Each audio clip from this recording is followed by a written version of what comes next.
Recordemos que el 29 de septiembre de 1932 quedó sellada la victoria paraguaya en Boquerón.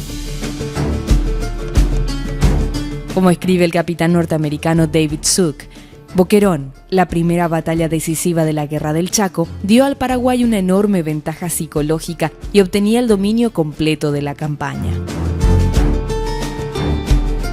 Su ejército, pobremente adiestrado, derrotó a la crema de las fuerzas de Boquerón, y en el curso de esta experiencia, los inexpertos muchachos campesinos de un principio se transformaron en duros veteranos. La moral boliviana quedó destrozada con la caída de Boquerón y conmovió hasta sus cimientos la relación entre civiles y militares en el país del altiplano. Otra de las consecuencias para el gobierno boliviano fue la presión ejercida por la opinión pública, que empezó a pedir que se convocase al general alemán Hans Kunt para encabezar el ejército. Es así como la Guerra del Chaco ya no tiene vuelta atrás. En 1932, los dos países sudamericanos sin costa sobre el mar se preparaban para entrar en un conflicto que los desangró durante 3 años. Paraguay era uno de los países más pobres de la región.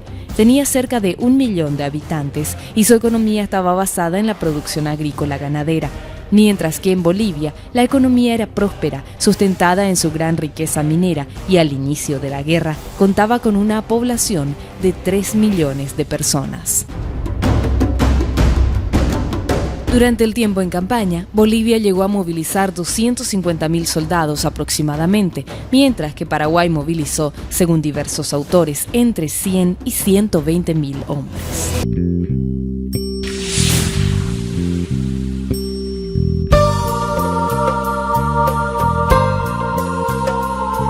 Como mencionamos en capítulos anteriores, desde finales de la década del 20 se dieron diversos intentos diplomáticos con la participación de organismos internacionales que tenían la finalidad de evitar el conflicto armado. Recordemos que en julio de 1932, las fuerzas paraguayas recapturaron Pitiantuta, por lo que Bolivia ordenó que sus delegados en Washington se retiraran de las negociaciones y en represalia se apoderó de los fortines Corrales, Toledo y Boquerón. La Comisión de Neutrales, alarmada por el sesgo que tomaban los acontecimientos, pidió a las naciones involucradas la suspensión de las hostilidades y el envío de informes sobre los incidentes ocurridos. Bolivia se negó a ambas propuestas, mientras que el Paraguay aceptó que se investigaran los sucesos del Chaco. La comisión insistió ante el gobierno boliviano, pero a estos no les interesa ninguna gestión que no otorgue una solución final al conflicto, y por tal razón reaccionaron resueltos a liquidar el pleito por medio de las armas.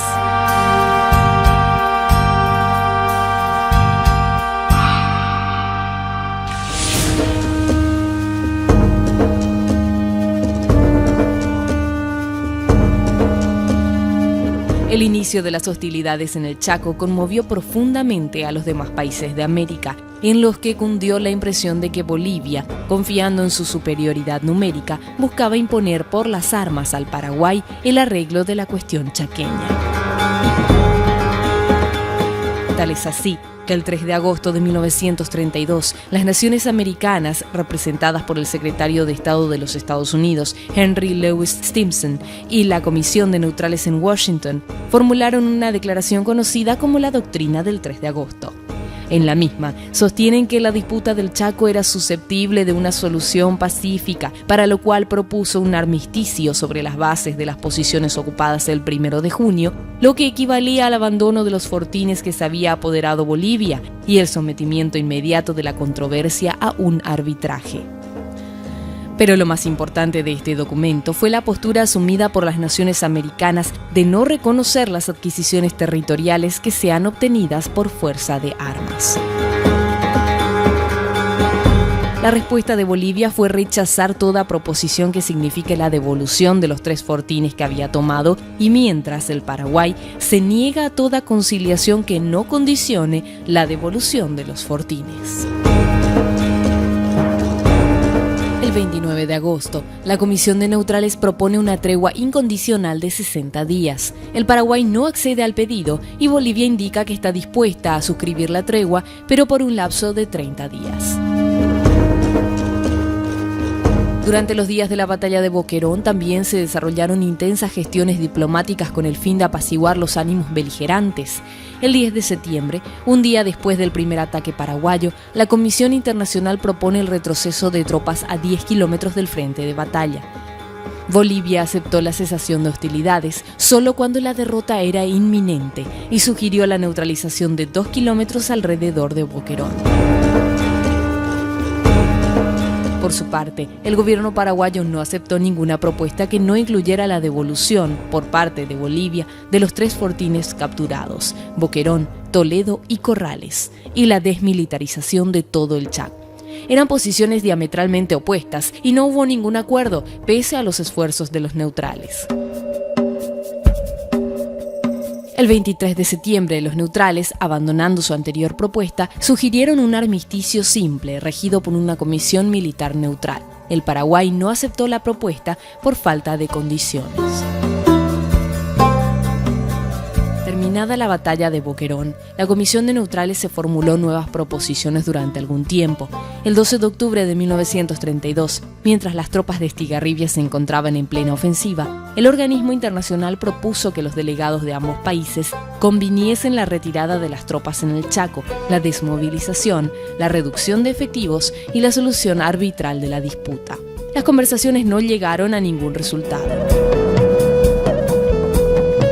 Finalmente, considerando que sus sondeos no habían agotado, el 15 de diciembre de 1932 presentó una proposición definitiva que abarcaba la suspensión inmediata de las hostilidades, la retirada de las fuerzas paraguayas hasta el río Paraguay y de las bolivianas detrás de la línea Vallivian-Vitriones y la iniciación de negociaciones para terminar por arbitraje los límites en el Chaco.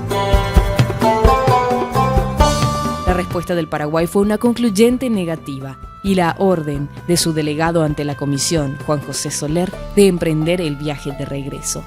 El disentimiento paraguayo no equivalía a rechazar el arbitraje, entendido que este no podía ser de zona, sino de línea. La Comisión de Neutrales procuró que el delegado Soler continuara en Washington para discutir las objeciones a su plan, pero el gobierno paraguayo insistió en su actitud y la retirada definitiva de la conferencia se hizo efectiva el 31 de diciembre. Bolivia hacía tiempo que se había eliminado de su seno. Con esto quedó de hecho disuelta la Comisión de Neutrales.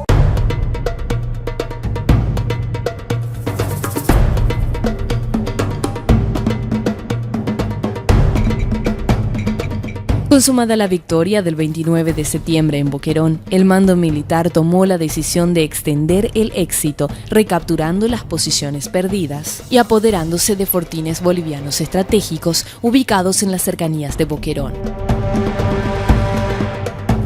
A este conjunto de acciones que tuvo lugar entre septiembre y diciembre de 1932 se lo conoce como la fase ofensiva paraguaya, e indica el inicio indefectible de la guerra, a pesar de los trámites diplomáticos que se llevaban a la par.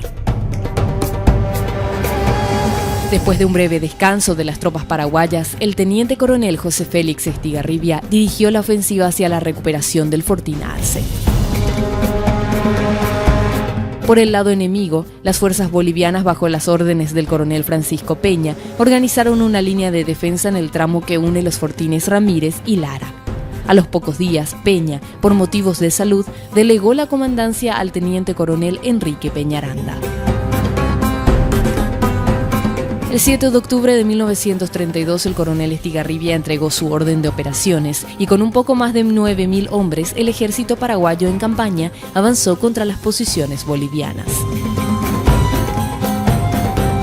La campaña ofensiva se inició con un violento ataque y rápidamente las tropas paraguayas capturaron los fortines Ramírez y Castillo en la jornada del 8 de octubre.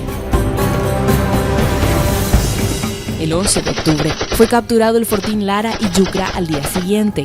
Además, las fuerzas paraguayas ingresaron en Corrales sin encontrar resistencia alguna.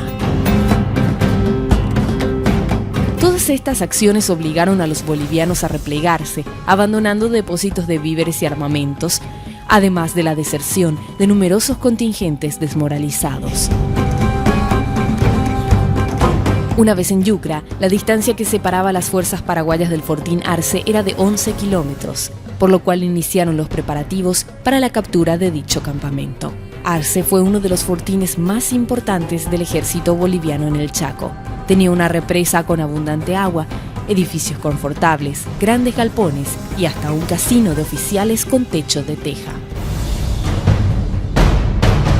Además, la importancia del Fortín Arce radicaba en su ubicación estratégica, siendo el mayor puesto de avanzada de los bolivianos en suelo chaqueño.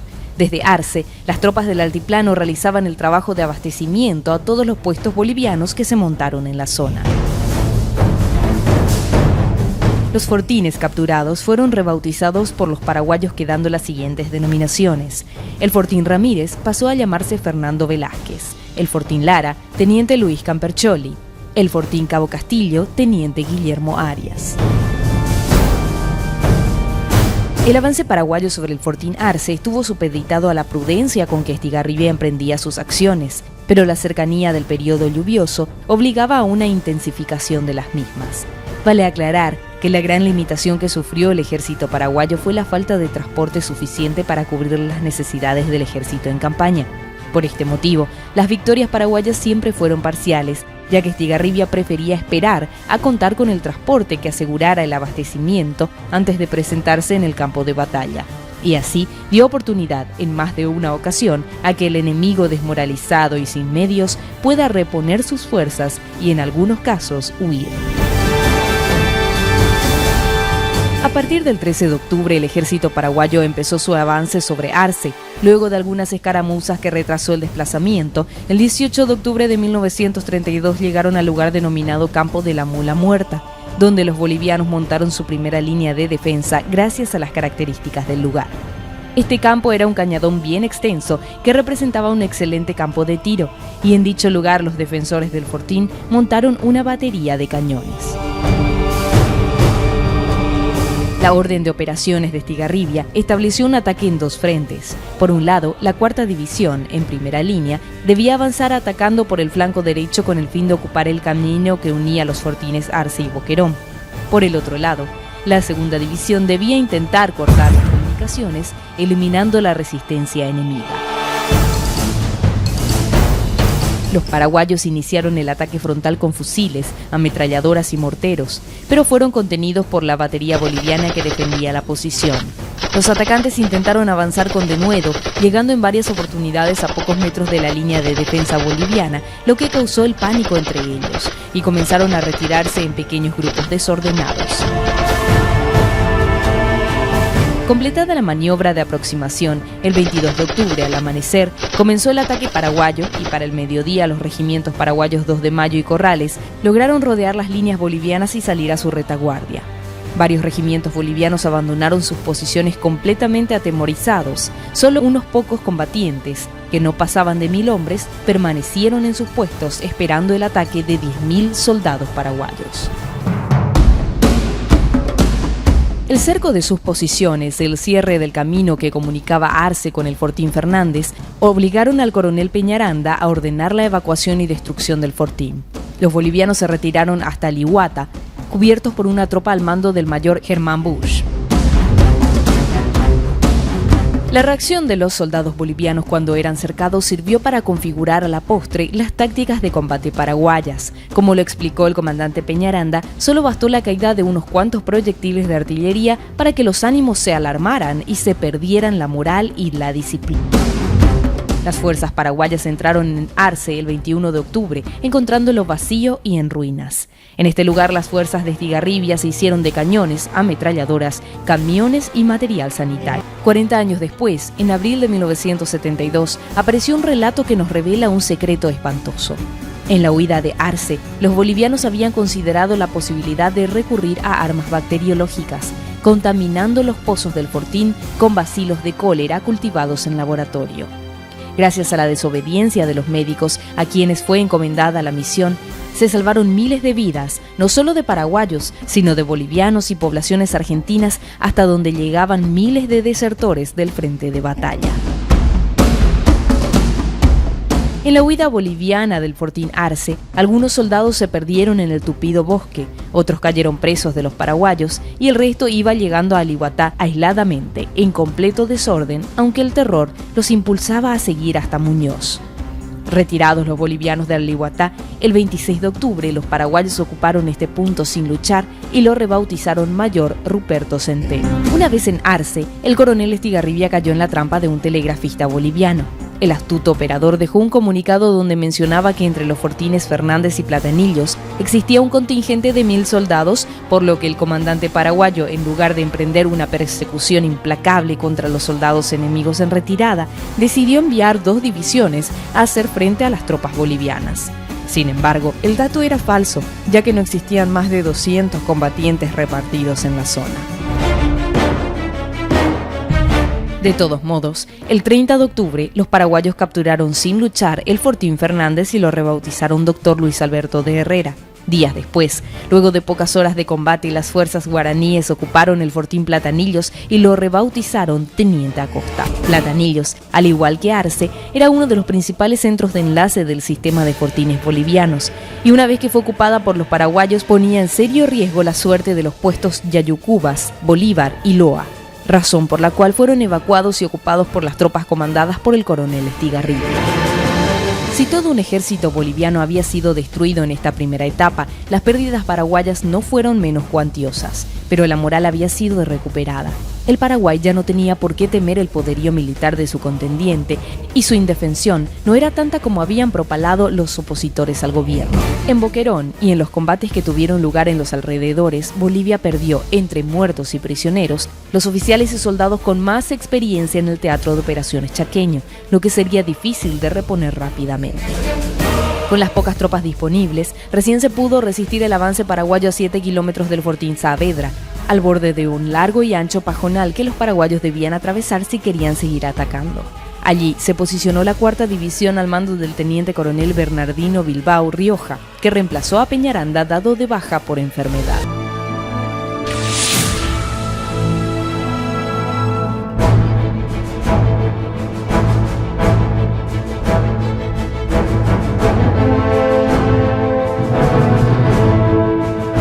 La batalla de Saavedra tuvo lugar entre noviembre y diciembre de 1932.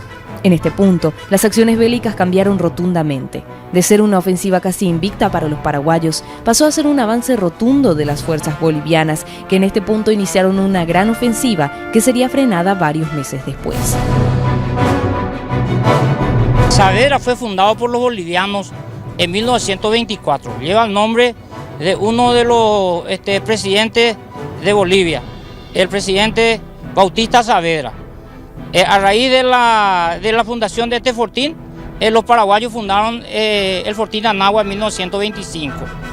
Después de la batalla de Boquerón, el Paraguay victorioso inicia su ofensiva, que dura todo el año de 1932 hasta el mes de diciembre, donde para su ofensiva el ejército paraguayo aquí en Saavedra. En este lugar famoso y fatídico, kilómetro 7, fue el lugar más sangriento de la guerra del Chaco. En este lugar fallecieron los primeros 10.000 que formaban la élite del ejército paraguayo, el ejército profesional y la reserva. Acá en Saavedra se encuentra el ejército con un grave problema. La topografía del terreno era demasiado propicia para la defensa y las fuerzas paraguayas avanzando en ofensiva se vieron con demasiados problemas y hubo muchas bajas. Entonces, a partir de Saavedra comienza lo que se llamó el concepto de guerra total. Todo el pueblo paraguayo, que fue algo que no pensó Bolivia que iba a suceder, todo el pueblo paraguayo entra en guerra. El pueblo en sí, los obrajeros del norte, los cordilleranos, los mensú, los jóvenes estudiantes de Asunción, todo paraguayo capaz de cargar un fusil es llamado a las filas. A finales de octubre, al tener noticias que fuerzas paraguayas operaban sobre el camino a Saavedra, los bolivianos se establecieron a 7 kilómetros de dicho fortín, donde se extendía un largo pajonal en cuyo borde boscoso los bolivianos cavaron trincheras y se prepararon con unos 400 hombres apoyados por la batería Rivera, de 2 cañones Schneider de 75 milímetros. Los paraguayos, por su parte, comenzaron a avanzar sobre Saavedra con algunas escaramuzas contra avanzadas bolivianas. El RI-3 Corrales avanzó por el camino Centeno-Saavedra, enviando patrullas de reconocimiento del terreno, instalándose en el borde boscoso al norte del cañadón. El primer enfrentamiento se realizó el 7 de noviembre. Al clarear de ese día, el Regimiento 12 continuó su aproximación infiltrando pequeñas fracciones a causa de que el terreno en esa parte era completamente limpio, aparte de que el fuego boliviano era bastante eficaz. En todo el día apenas pudo ganar unos 50 metros de terreno en el ala sur. El regimiento de caballería número 3, en cambio, fue prácticamente inmovilizado por el fuego de la defensa boliviana, que se rebeló en toda su potencia empleando numerosas armas automáticas. Por su parte, el regimiento 4, que actuaba en el centro del dispositivo de ataque, logró avanzar significativamente, posibilitando al regimiento 2 progresar hasta unos 1.500 metros sin encontrar resistencia. Los días siguientes, el regimiento Corrales, con 900 hombres, atacó el centro, luego las alas derecha e izquierda del dispositivo de defensa boliviano. Un segundo ataque a cargo de 3 divisiones en el punto decisivo tuvo el inconveniente de que las fuerzas de ataque no fueron suficientes. La certera intervención de la batería Rivera frustró un asalto a la bayoneta que se preparaba sigilosamente, pero los paraguayos lograron acercarse peligrosamente a las posiciones bolivianas. Mientras tanto, salía de Centeno el resto de la segunda DI paraguaya, con el regimiento de infantería 2 de Mayo a la cabeza para reforzar al regimiento Corrales. Por su parte, el teniente coronel Bilbao Rioja dispuso que el regimiento boliviano Murgia encabezase una maniobra de envolvimiento del ala derecha paraguaya, saliendo a su retaguardia en el camino Saavedra-Centeno. En esta operación también se involucró a varios regimientos, mientras que algunas unidades hacían el amarramiento atacando frontalmente desde sus trincheras, apoyados por los grupos de artillería y la participación de la aviación boliviana. El contraataque boliviano causó momentos de confusión entre los combatientes paraguayos, obligando a un batallón a replegarse desordenadamente. Pronto vino la reacción paraguaya y los bolivianos tuvieron que replegarse hasta una zona boscosa. Otros regimientos bolivianos realizaron furibundos ataques, pero debido a la denodada resistencia paraguaya a pesar de las infiltraciones enemigas en sus posiciones y de los fuegos de metralla de la aviación boliviana, al caer la tarde, ante la carencia de reservas nuevas, se replegaron sobre sus posiciones iniciales. El hecho de haber paralizado la ofensiva paraguaya fue de suma importancia para el ejército boliviano, pues significaba un aliciente para la recuperación de la moral de sus tropas. Algunos días después, los bolivianos recibieron un fuerte refuerzo y el 16 de noviembre las fuerzas paraguayas realizaron un nuevo y potente ataque contra el sector central del dispositivo boliviano, pero nuevamente fueron rechazados. La intención del comando paraguayo era desalojar a los bolivianos del este del camino, fijando al enemigo en el centro y en el ala derecha, intentando romper su frente suroeste. Si bien las tropas paraguayas combatieron denodadamente, la guerra se estabilizó en las trincheras, bajo el asedio de la artillería y el fuego y bombardeo de la aviación boliviana, que duró varios días, con el consiguiente desgaste y desmoralización de las tropas, además del agotamiento de los víveres por las dificultades de aprovisionamiento. Estigarribia ordenó el atrincheramiento y comenzó la guerra de posiciones. Para empeorar la situación, el periodo de lluvia había llegado. Los caminos fangosos y la escasez de camiones impedían la llegada de víveres y otros elementos, por lo que se recurrió a lentas carretas de escasa capacidad. La desnutrición y las enfermedades comenzaron a hacer estragos en las fatigadas filas de los combatientes paraguayos. Aquí está este lugar, guardan la memoria del joven teniente asesinado de la peor forma en la guerra del Chaco. Murió el teniente Velilla, Hernán Velilla, en mano del escuadrón Bus. En este lugar se encontró un camión totalmente incendiado y un cuerpo totalmente carbonizado, con los testículos le sacaron y le pusieron dentro de los ojos los ojos le sacaron y le mataron de la peor forma. Aparte le rociaron con el combustible y lo quemaron vivo. El coronel José Félix Estigarribia no desistió del objetivo de apoderarse de Fortín Saavedra con el propósito de provocar la caída de toda la serie de fortines bolivianos del sur hasta el Pilcomayo, para lo cual planificó una nueva maniobra envolvente que involucraba un ataque con 3 divisiones, teniendo una cuarta como reserva. El 30 de noviembre de 1932 fue una jornada para el recuerdo, ya que desde las trincheras se pudo observar el primer combate aéreo con bajas en la historia americana. Y en este lugar cayó el capitán Ramón Ávalo Sánchez, que era el jefe de operaciones del general Estigarribia, que lo había enviado para una misión de reconocimiento con el famoso piloto Trifón Benítez Vera. Tuvieron la mala suerte de encontrarse en los cielos de Saavedra con el as entre los ases de la aviación boliviana, el mayor Rafael Pavón y su copiloto, el teniente Mario Calo, que lo derribaron. En este lugar también se recuerda que el mayor Pavón, como un símbolo de caballerosidad de los héroes del aire, depositó flores en la tumba de su oponente. Esa misma noche la primera división paraguaya inició su marcha con el fin de rodear a sus enemigos, pero llegando al amanecer a Puesto Montano, se encontró de frente con una avanzada boliviana. Prontamente, los bolivianos tomaron las medidas con el objetivo de detener el envolvimiento paraguayo y se desató una sangrienta batalla que duró varios días. Los paraguayos sufrieron numerosas bajas al verse rebasados por la artillería y tanques de guerra bolivianos. Un contraataque boliviano paralizó totalmente la acometida de la división paraguaya y el resultado fue en menos de una semana. Varios regimientos quedaron diezmados.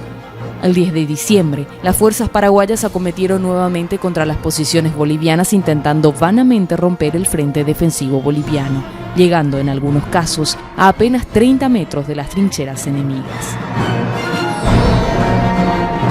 En los días posteriores la batalla siguió su curso, con los combatientes posicionados a distancias no mayores de entre 100 y 300 metros.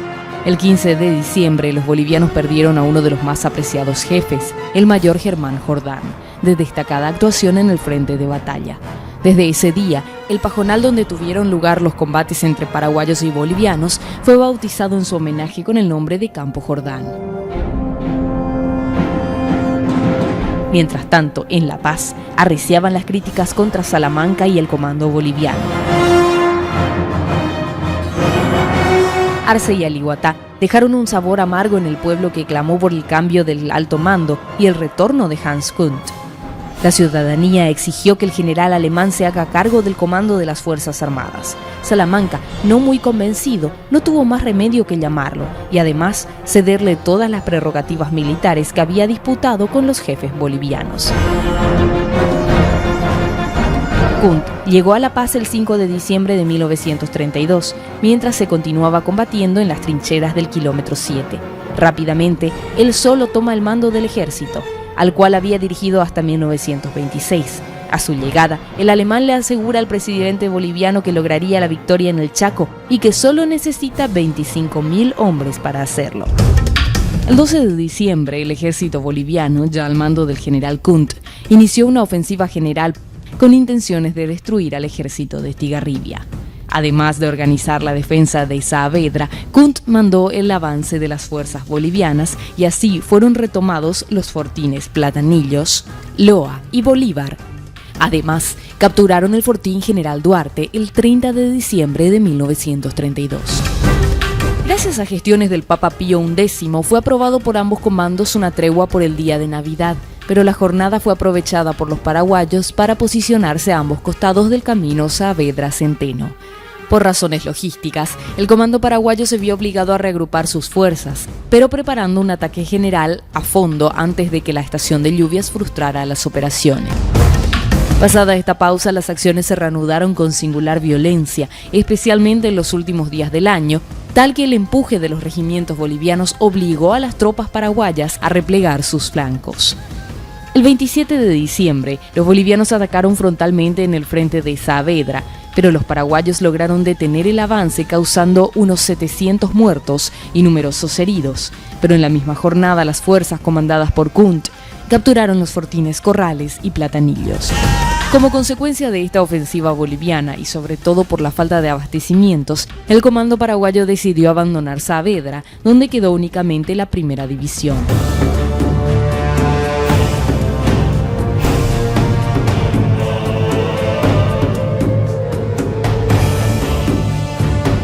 En Saavedra culminó la primera fase ofensiva paraguaya. Las tropas al mando de Estigarribia avanzaron por el territorio chaqueño, capturando fortines y obligando a la retirada de los bolivianos.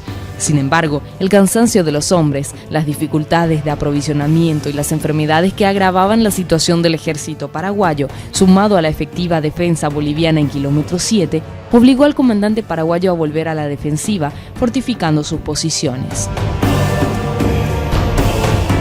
Además, la caída de Platanillos en poder de los bolivianos representaba un riesgo de cara a las futuras operaciones. Mientras, el ejército paraguayo aprovechó el repliegue y también dispuso la organización de su segundo cuerpo de ejército. Los días en el frente de Saavedra fueron un suplicio para las tropas paraguayas. El campamento de los paraguayos, además de ser constantemente asolada por bombas arrojadas desde aviones, también debió soportar los embates de la falta de agua y alimentos, ya que el inicio del periodo de lluvia dificultó bastante el transporte de las provisiones.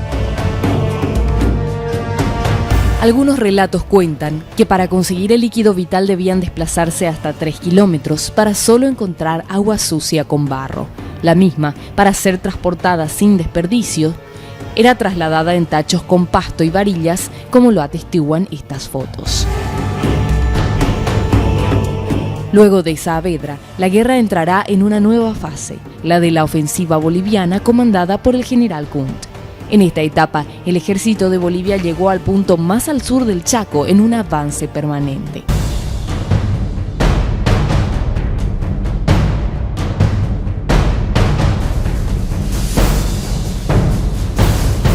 Recordemos que en diciembre de 1932, el general alemán Hans Kunt fue contratado para dirigir a las Fuerzas Armadas de Bolivia y que desde la llegada de Kunt, el ejército boliviano inició una ofensiva sobre el territorio chaqueño, capturando algunos fortines y obligando al repliegue de los paraguayos en Saavedra. Dos fortines importantes que cayeron en manos del enemigo fueron Platanillos y Corrales, siendo este último una avanzada del fortín Toledo. El cambio de la actitud del ejército boliviano, que de una huida constante pasó a un contraataque, se debe principalmente a la mentalidad de su conductor. Kunt era un ferviente partidario de la ofensiva y actuaba bajo el postulado según el cual el objetivo primordial era ocupar territorio y mantenerse en él.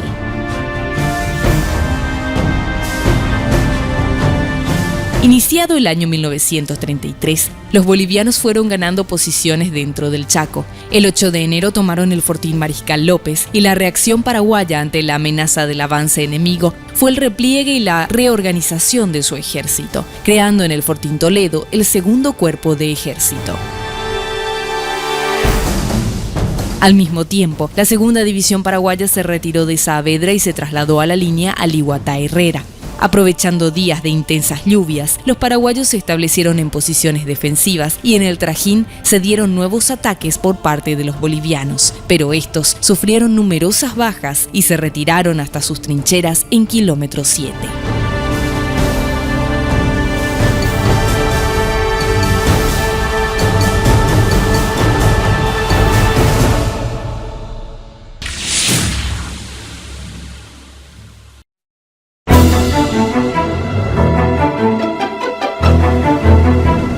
El general Kunt eligió como primer objetivo de su estrategia el fortín paraguayo de Isla Poí, centro de donde irradiaba toda la actividad paraguaya, resolviendo conquistarlo mediante una ofensiva con dos cuerpos de ejército que debían converger hacia Villa Militar, capturando durante las operaciones los fortines Corrales, Toledo, Fernández y Nanagua.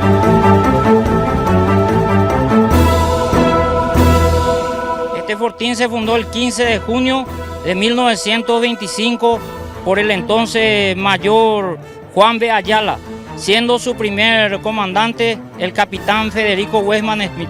Se fundó con el objetivo de frenar la invasión boliviana que venía desde el norte.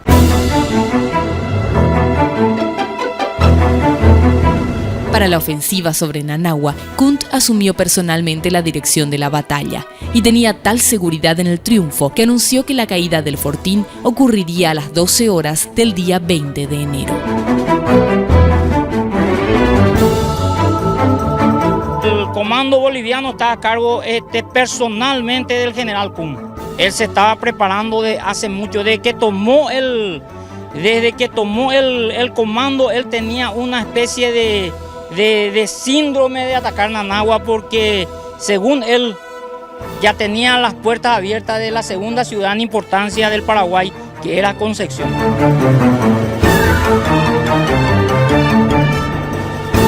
El fortín Nanagua representaba el enclave paraguayo que obstruía el avance boliviano hacia el río Paraguay, razón por la cual su defensa era de vital importancia. La tarea de proteger Nanagua fue encomendada a la 5ª División de Infantería, comandada por el teniente coronel Luis Irrazábal, quien mandó construir una extensa línea de trincheras en semicírculo alrededor del fortín, y para el 18 de enero la defensa estaba lista. El 20 de enero los bolivianos empezaron a acercar los medios para el ataque, que comenzó a la mañana, descargándose toda la potencia del ejército boliviano en el lugar denominado Fortín Nanagua. Atacaron con tanques, lanzallamas, cañones cañones modernísimos y una escuadrilla aérea de 12 aviones echando bombas de 100 a 80 kilos.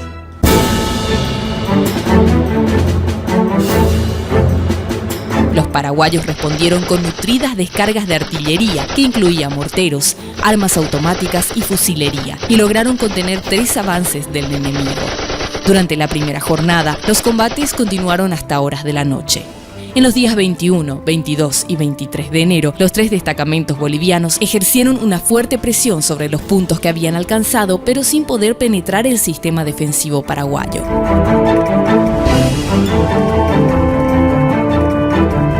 Que hubo una frase que se le atribuye al coronel Luis Irrazábal que dijo: no pasarán, y no pasaron. Intentó 2 veces, el 20 de enero de 1933 y el 4, 5 y 6 de julio del mismo año, no pudiendo conseguirlo.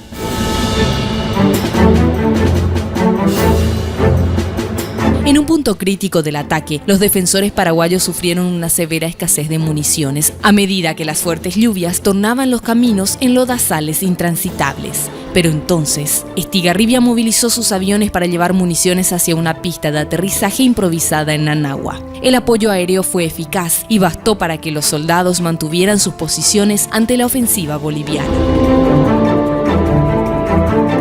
El 24, el Regimiento 41 boliviano fue destruido a machetazos por un escuadrón del Regimiento de Caballería número 5 a Caberá, al mando del teniente segundo Víctor Rodríguez, quien murió en el ataque, acción con la que culminó victoriosamente la defensa de Nanagua. El saldo de la batalla fue de 248 bajas paraguayas y aproximadamente 2.000 bolivianas.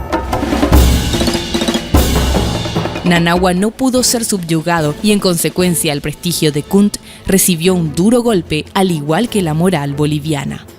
La situación se mantuvo estable a partir del 26 de enero con combates trinchera a trinchera y duelos de artillería. Tras el fracaso de este primer intento, el general Kunt se empeñó en mantener la posición alcanzada hasta conseguir más recursos humanos y pertrechos para atacar nuevamente el fortín con más fuerza. Hay que mencionar que paralelamente a las acciones de Nanagua, la guerra tuvo otros enfrentamientos, como el registrado el 13 de enero, cuando tropas paraguayas intentaron, sin éxito, expulsar a los bolivianos que capturaron Corrales a principios de mes. También, el 21 de enero, fuerzas bolivianas intentaron capturar el fortín Herrera, pero el ataque fue rechazado y el enemigo sufrió gran cantidad de bajas.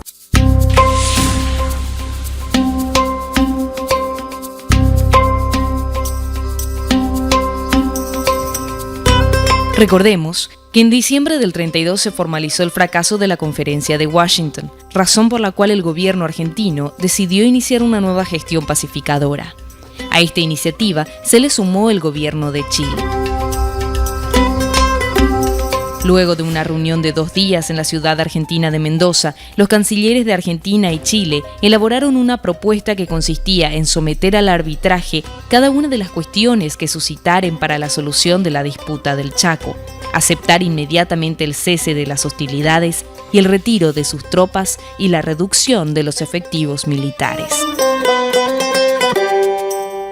Después de obtener el apoyo de Brasil y Perú, el Acta de Mendoza fue sometida a los beligerantes el 25 de febrero de 1933. 2 días después, el Paraguay aceptó las bases propuestas con algunas modificaciones, sugiriendo que el proceso de las fuerzas bolivianas fueran hasta Villamontes y Roboré y que se procediera a una investigación sobre las responsabilidades de la guerra. Pero a petición de los mediadores, Paraguay retiró estas reservas y aceptó íntegramente las bases de Mendoza. Por su parte, Bolivia contestó el 28 de febrero de 1933 con una contrapropuesta. Aceptaba el arbitraje, pero solo sobre una zona limitada prácticamente a la costa chaqueña frente a la ciudad de Concepción. La respuesta boliviana fue particularmente severa. Según entendía el gobierno de Salamanca, el Acta de Mendoza eliminaba la posibilidad efectiva e inmediata de llegar a la paz por medio de la definición de las diferencias en sí mismas, y la actitud de Chile y la Argentina equivalía a un acto de presión diplomática que no admitía. Argentina y Chile, a su vez, replicaron al documento boliviano rechazando con energía los cargos que se formulaban y poniendo fin a sus buenos oficios. Esta posición confirma la teoría de varios historiadores que afirman que Bolivia nunca estuvo con ánimos de resolver diplomáticamente el conflicto. El gobierno de Salamanca estaba convencido de que la superioridad en hombres y armas terminarían doblegando a las fuerzas paraguayas y así impondría un acuerdo favorable a las pretensiones del país del altiplano.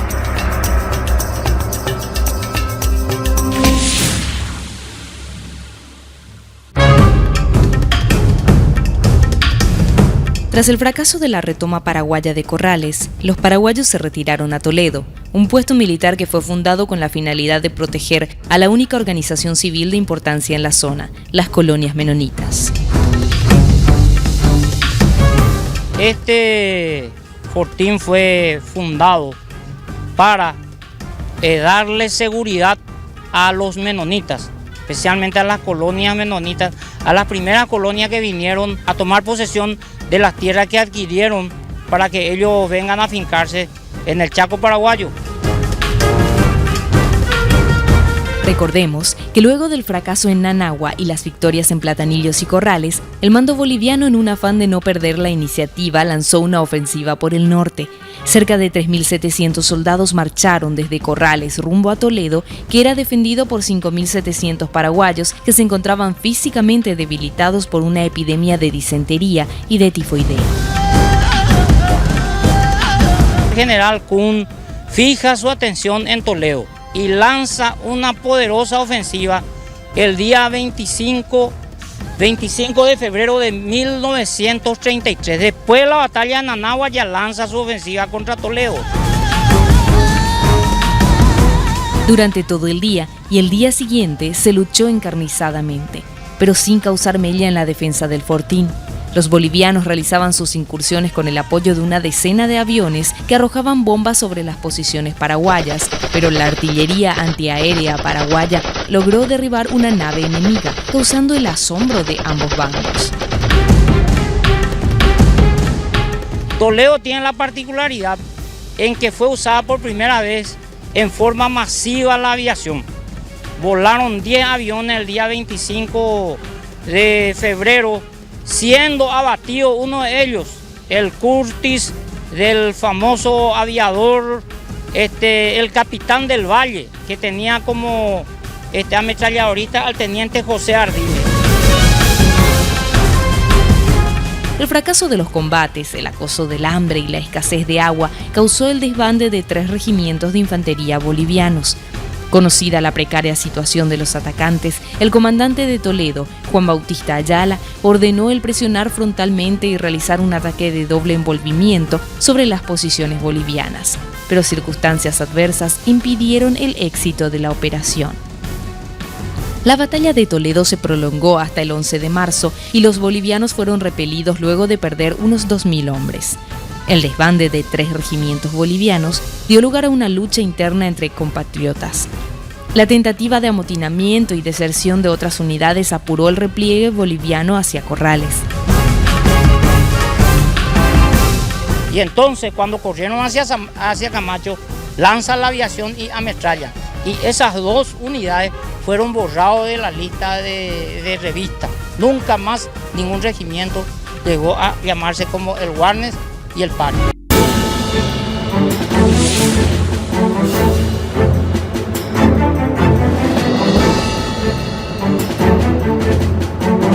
Paralelamente a la victoria paraguaya en Toledo, el 11 de marzo de 1933, los bolivianos atacaron a Alihuatá y luego de una intensa lucha donde sufrieron importantes bajas, lograron expulsar a los 250 soldados paraguayos que defendían dicho fortín. Con esta operación, los bolivianos cortaron las comunicaciones y rutas de abastecimiento de los paraguayos que aún combatían en kilómetro 7. Esta situación sorprendió al mando paraguayo y en la necesidad de restablecer comunicaciones con el frente de batalla, intentó recuperar este punto, pero los ataques resultaron infructuosos. Una vez ocupado el fortín Alihuatá, los bolivianos intentaron rebasar las posiciones paraguayas en kilómetro 7 y así, en la tarde del 12 de marzo, inició la batalla que duraría varios días. Los bolivianos atacaban con mucho ímpetu las posiciones paraguayas, que eran defendidas por la Primera División de Infantería, comandada por el coronel Carlos José Fernández. Una vez recibida la información de que la ruta de aprovisionamiento paraguaya había sido cortada, los 3.000 hombres de la Cuarta División Boliviana contraatacaron con más presión a los paraguayos. La batalla de Campo Jordán se hizo más fuerte para los paraguayos, quienes al no contar con una ruta de suministros, se vieron obligados a abandonar silenciosamente sus trincheras durante la noche del 17 de marzo, dejando a los bolivianos como los vencedores de la batalla que se había iniciado 4 meses atrás.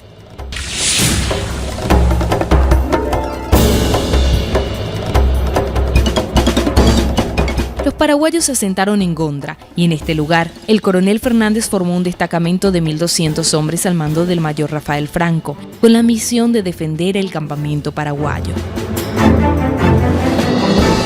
Por orden de Kunt, la Cuarta División Boliviana lanza un ataque frontal contra el fortín, fracasando en ello debido a la vegetación tupida y el terreno espinoso, estableciendo una línea de trincheras frente al mismo.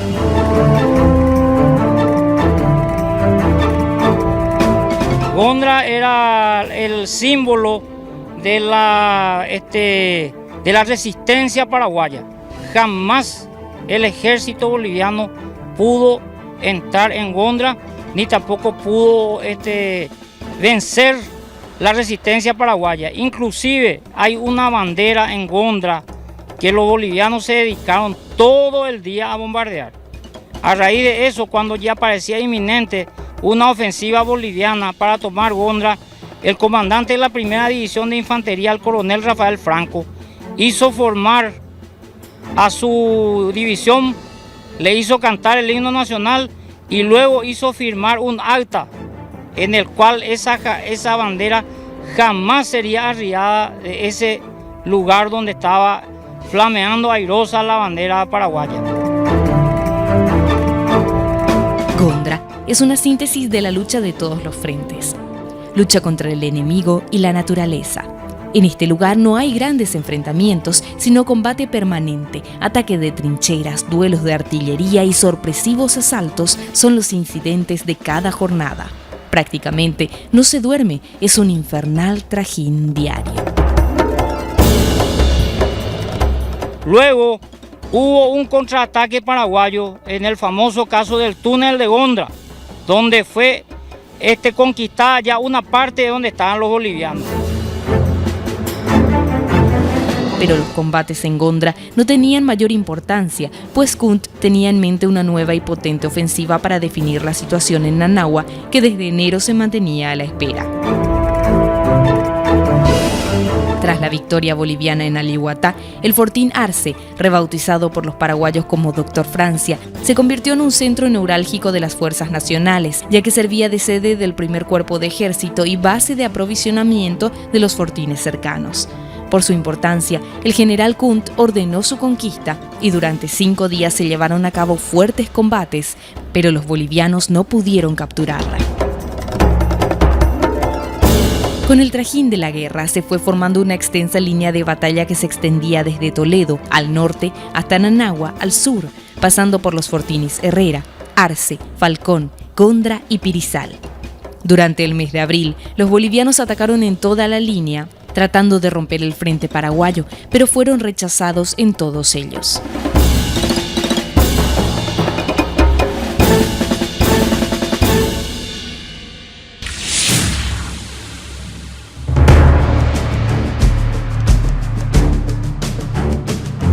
La ofensiva boliviana, que proseguía vigorosamente, se veía facilitada por la utilización del territorio argentino para los aprovisionamientos del ejército dirigidos desde Formosa.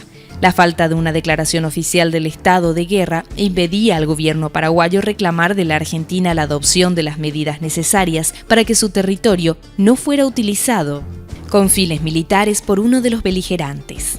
A la misma situación anómala se le atribuía que Chile no pudiera evitar el paso por territorio de Arica de los armamentos adquiridos por Bolivia en Europa y que llegaban en gran cantidad. El gobierno paraguayo resolvió corregir estas anomalías y a tal efecto, a finales de febrero de 1933, el presidente Ayala solicitó al Congreso la autorización para declarar la guerra, que formalmente ya existía. En marzo, la autorización fue otorgada, pero el presidente Ayala no hizo de ella, cediendo al pedido de los gobiernos mediadores a través de la Conferencia de Mendoza. Luego de que las gestiones conciliadoras quedaran sin efecto, el 10 de mayo de 1933 se firmó el decreto por el cual se declaró la República en estado de guerra con Bolivia. El 13 de mayo el gobierno argentino decretó su neutralidad y poco después quedó interceptado por una carga de abastecimiento que se venía realizando por el Pilcomayo. Pero Bolivia, de acuerdo con sus pactos contractuales, continuó recibiendo armamentos por el litoral chileno sin dificultad. Declarado el estado de guerra, Bolivia acusó al Paraguay ante la Sociedad de las Naciones. El organismo internacional declaró al Paraguay como país agresor y, como consecuencia, sus compras de armamento fueron embargadas.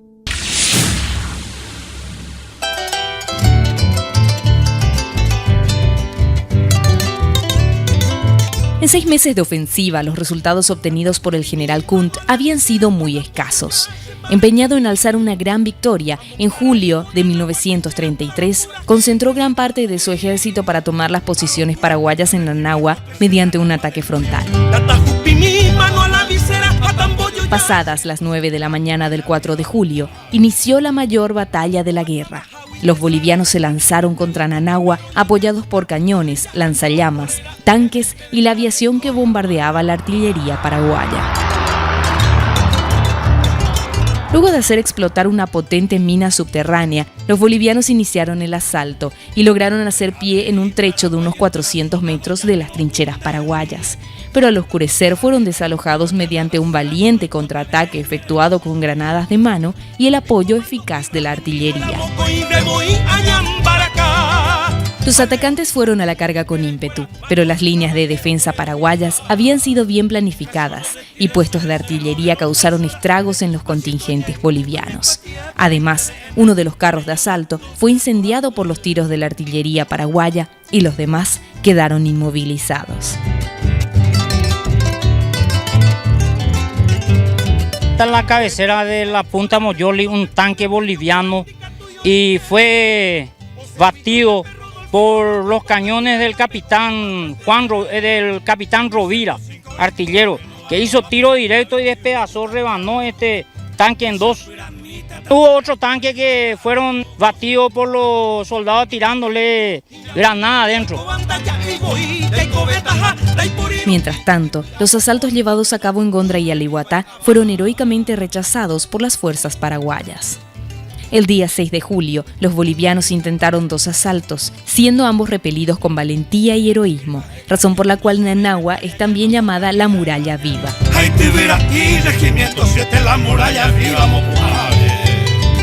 Tras el segundo asalto, los atacantes fueron obligados a replegarse, pero en la operación fueron atacados en Gondra por las fuerzas paraguayas, que se apoderaron de toda la primera línea enemiga. Aunque los bolivianos emplearon su fuerza aérea en el papel de apoyo aéreo cercano y contaban con el apoyo fuerte de la artillería, los métodos de ataque frontal resultaron un fracaso muy costoso. Al anochecer del 6 de julio, la poderosa ofensiva del general Kunt fue detenida, con el saldo de 2.000 muertos bolivianos abandonados en el campo de batalla y miles de heridos. Por el lado paraguayo, el número de muertos fue de 200 soldados. Por los encarnizados combates que se dieron durante varias jornadas, la batalla de Nanagua fue una de las más sangrientas de la guerra.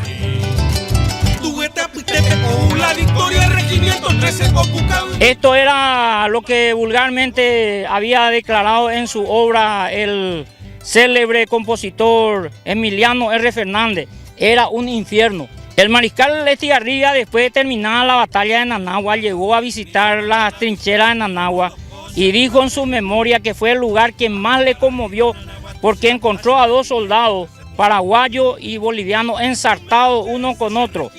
Y según vio, de la mochila del soldado paraguayo había explotado una granada que lo despedazó a los 2, yendo a parar sus extremidades por los árboles. Y eso le había emocionado demasiado.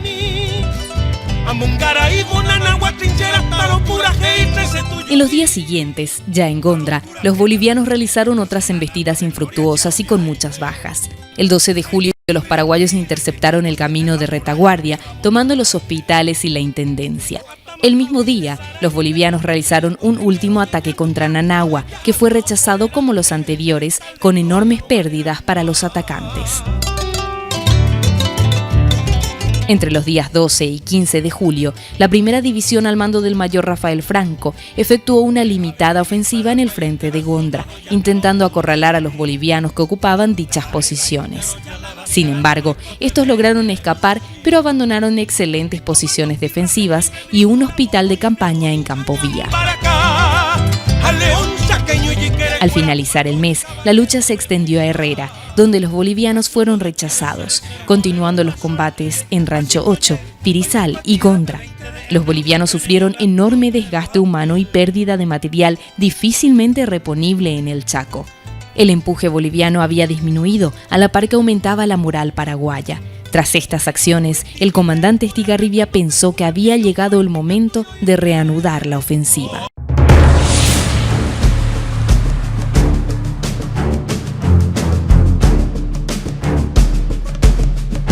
La ofensiva de Kunt, iniciada en diciembre de 1932 y prolongada hasta fines de agosto de 1933, debilitó considerablemente al ejército boliviano. Con el fin de retomar la iniciativa en las acciones bélicas, el coronel Estigarribia elaboró un amplio plan, cuya primera etapa comprendía la desaparición de los destacamentos enemigos de Pampa Grande y Pozo Favorito, y la segunda, el envolvimiento del grueso ejército boliviano. Estigarribia trasladó su puesto de comando al Fortín Francia y tomó personalmente el mando del primer cuerpo de ejército y comandó personalmente los movimientos sobre Pampa Grande y Pozo Favorito.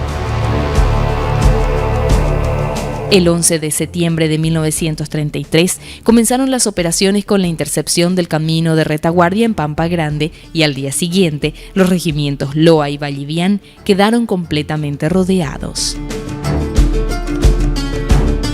El 14 fueron encerrados los bolivianos en Pozo Favorito. A pesar de los desesperados intentos de socorrer a los soldados encerrados, la resistencia no se prolongó mucho tiempo, ya que el sol abrasador, el hambre y la escasez de agua doblegaron los ánimos de los bolivianos.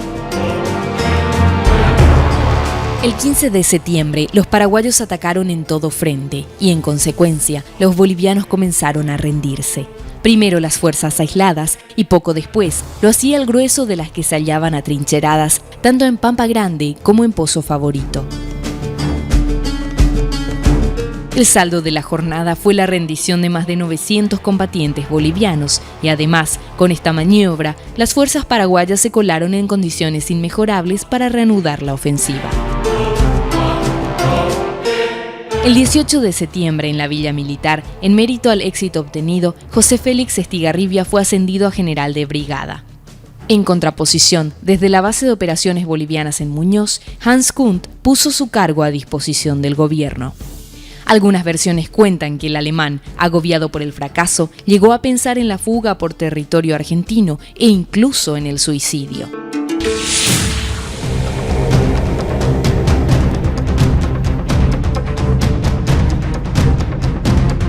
La victoria en Pampa Grande y Pozo Favorito fue la segunda en importancia luego de Boquerón, por la cantidad de prisioneros capturados, y el comando paraguayo se convenció de que estábamos en condiciones de llevar a cabo una ofensiva general, e inició de inmediato su preparación con la participación de todo el ejército paraguayo, con intenciones de envolver al grueso del ejército enemigo.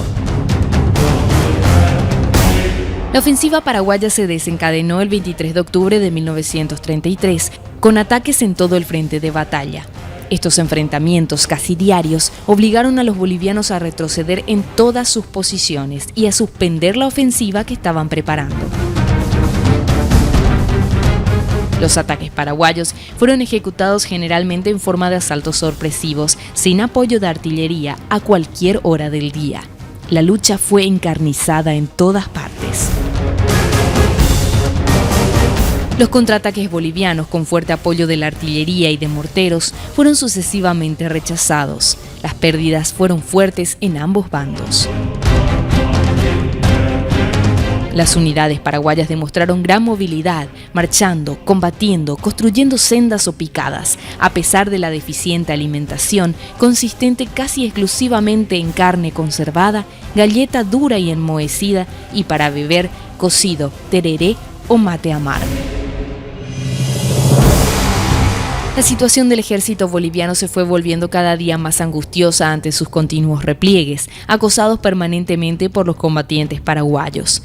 Kundt no se decidió a ordenar la retirada general que hubiera sido la salvación del ejército boliviano, y ante esta actitud, el general Estigarribia ya estaba seguro de la victoria. Durante 2 meses, la presión paraguaya prosiguió en todo el frente, en los costados, y luego salió en la retaguardia del enemigo, encajonando a los bolivianos en un espacio reducido, sin posibilidades de maniobrar ni de efectuar nuevos repliegues. El 10 de diciembre, el Regimiento San Martín, integrado por soldados argentinos, logró la hazaña de capturar 2 tanques bolivianos. Para el 11 de diciembre, toda posibilidad de fuga de los bolivianos había fracasado, y a partir del mediodía comenzaron a rendirse. Ante la intimación paraguaya, los comandantes bolivianos de la 4ª y 9ª divisiones no tuvieron otra opción más que capitular.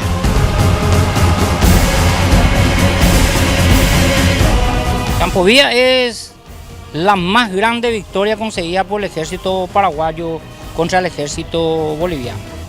Fue una maniobra donde participaron 21 regimientos para hacer un gran cerco a todo el ejército boliviano.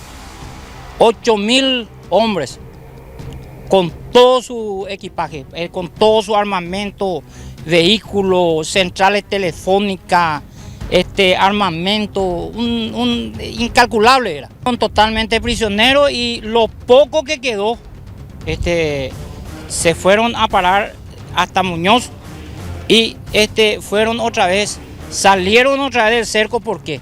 Porque Paraguay no tenía medio de transporte, por eso.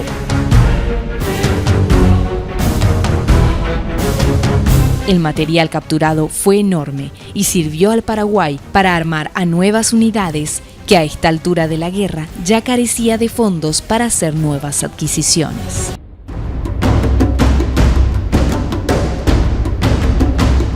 La victoria de Campo Vía, fruto de una concepción estratégica perfecta, produjo inmenso júbilo en el Paraguay, ya que significaba la destrucción de la mitad del ejército boliviano, la captura de importante material bélico, el desprestigio definitivo del mando enemigo y la desaparición del peligro de un avance boliviano hasta el río Paraguay.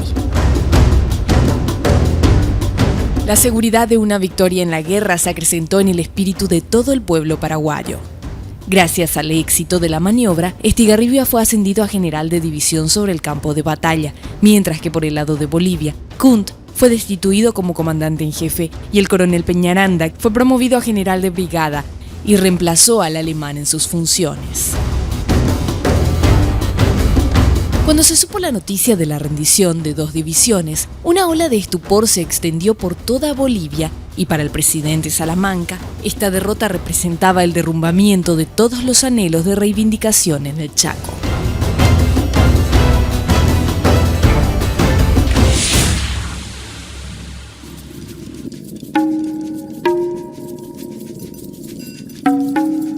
Con la derrota sufrida en Alihuatá y el desastre de Campo Vía, al ejército boliviano no le quedaba sino su 7ª división, apostada frente a Nanagua, y estos tuvieron que retirarse hacia Saavedra.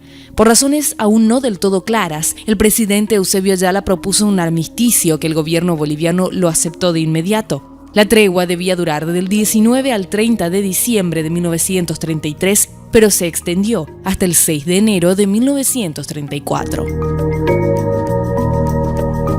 Es difícil de entender cómo en lugar de sacar el mayor provecho posible de la gran victoria de Campo Vía, persiguiendo hasta aniquilarlos a los restos del ejército boliviano, que huían en total desorden, el Paraguay propone un cese de hostilidades.